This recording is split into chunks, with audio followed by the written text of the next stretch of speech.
अतः भोजन से किस प्रकार से ताकत प्राप्त होती है यह आप ठीक प्रकार से समझ गए होंगे। मुख्य बात यह है कि जहाँ भी ताकत शब्द आता है वहाँ पर सीधा अर्थ यह है कि प्राण का शरीर के भीतर जाना। हम भोजन खाते हैं तो भी प्राण शरीर के भीतर जाता है, क्योंकि जो अन्न उत्पन्न होता है वह सूर्य की रोशनी से ही उत्पन्न होता है, इसलिए उसमें भी प्राण होता ही है। हम सांस भीतर लेते हैं तो भी प्राण शरीर के भीतर जाता है।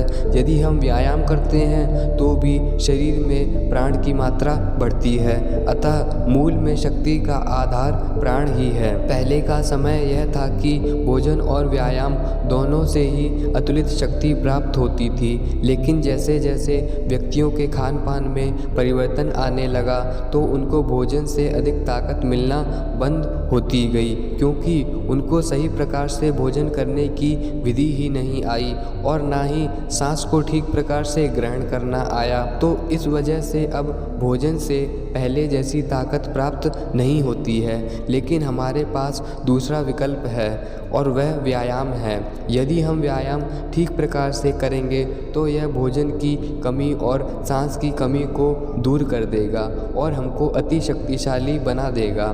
तभी तो ऐसा कहा जा सकता है कि राममूर्ति जी, दयाशंकर पाठक आदि भी कम भोजन ही किया करते थे, लेकिन फिर भी वह महाबलशाली बने, क्योंकि उन्होंने ठीक प्रकार से व्यायाम किया और प्राणवायु को अधिक से अधिक अपने भीतर ग्रहण किया।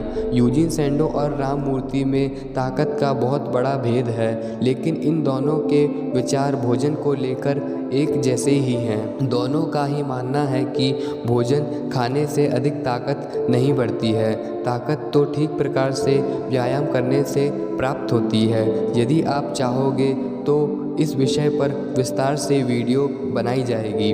राममूर्ति और सैंडो की ताकत में इतना भेद क्यों था, इसके ऊपर भी मैं अलग से वीडियो बनाऊंगा। यूजीन सैंडो साफ कहते हैं कि इस बात का कोई प्रमाण नहीं है कि हमें क्या खाना चाहिए और क्या नहीं। इस मामले में प्रकृति सबसे अच्छी मार्गदर्शक है, अर्थात प्रकृति ने जो हमारे लिए मौसम के अनुसार खाद्य पदार्थ तैयार किए हैं उनका ही सेवन किया जाना चाहिए। यूजीन सैंडो कहते हैं हमें ना तो बहुत अधिक खाना चाहिए और ना ही बहुत अधिक पीना चाहिए। मुझे लगता है उन चीज़ों को खाने में कोई बुराई नहीं है जो हमारे स्वास्थ्य और सुख को बढ़ाने वाली हो। मैं इस बात से पूर्ण सहमत हूँ कि अधिक भोजन दिक्कत करता ही है। यूजीन सैंडो साफ कहते हैं कि मैं दिन में 2 बार हैवी डाइट लेने की वजह एक दिन में 6 बार थोड़ा थोड़ा भोजन लेना अधिक पसंद करूँगा। यूजीन सैंडो साफ कहते हैं कि इंग्लैंड और ऑस्ट्रेलिया में बहुत अधिक मांस खाया जाता है। मैं यह दावे के साथ कह सकता हूँ कि हर व्यक्ति अपनी आवश्यकता से अधिक ही भोजन खाता है। मित्रों, यूजीन सैंडो इस बात पर बहुत जोर देते थे कि भोजन को खूब चबा चबा कर किया जाना चाहिए। इस बात की चर्चा यूजीन सैंडो के शब्दों में इस प्रकार है: यदि भोजन की मात्रा कम ली जाती है तो भोजन को अधिक चबाया जाना चाहिए। इससे शरीर के भीतर उत्सर्जन तंत्र को बहुत ही कम मेहनत करनी पड़ेगी। इस प्रकार से सामान्य स्वास्थ्य बहुत ही बेहतर होगा।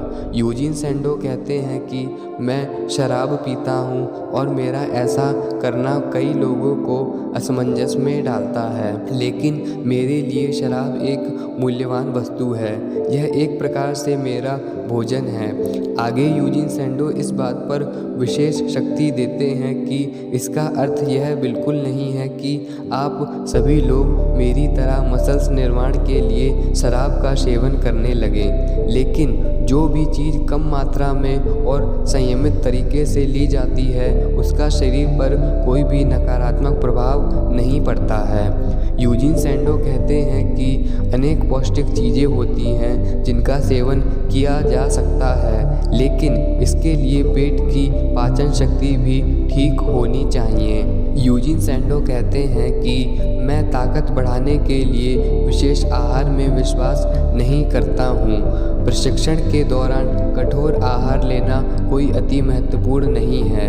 मेरी इस धारणा से अब समाज में कच्चे अंडे और अधपके मांस का प्रचलन कम हो गया है, क्योंकि यह धारणा मिट रही है कि भोजन से ताकत प्राप्त होती है।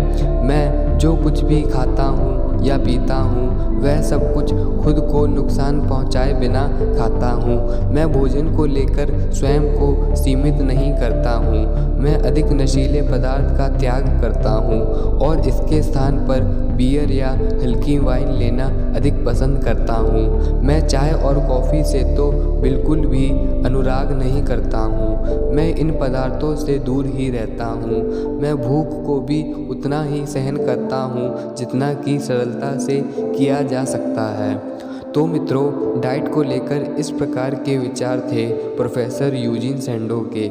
मेरे द्वारा जितना हो सका उतना मैंने आपके सम्मुख भोजन के विचार को पूरी तरह से खोलकर प्रस्तुत किया है।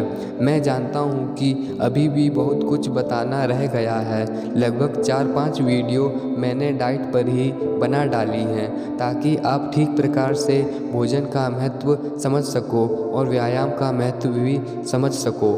मैंने डाइट के ऊपर इतना सब कुछ इसलिए बोला है ताकि आपकी भीतर से यह धारणा निकल जाए कि अच्छी डाइट लेने से शक्ति प्राप्त की जाती है। मैं मानता हूँ कि डाइट महत्वपूर्ण है, लेकिन बहुत अधिक नहीं। तो मित्रों, मैंने अपना काम पूरा कर दिया है और अब आपका काम है कि आप वीडियो को समझें और जानें तथा अपने मित्रों को भी ज़रूर शेयर करें। बड़ी ही मेहनत लगी है इन वीडियो को बनाने में। और हाँ, यदि फिर भी आपका कोई डाउट हो तो ज़रूर पूछना, मैं उत्तर अवश्य दूंगा। मिलते हैं फिर यूजीन सैंडो के जीवन के किसी अन्य महत्वपूर्ण प्रसंग को लेकर। आपने वीडियो यहाँ तक देखी, इसके लिए आपका दिल से धन्यवाद।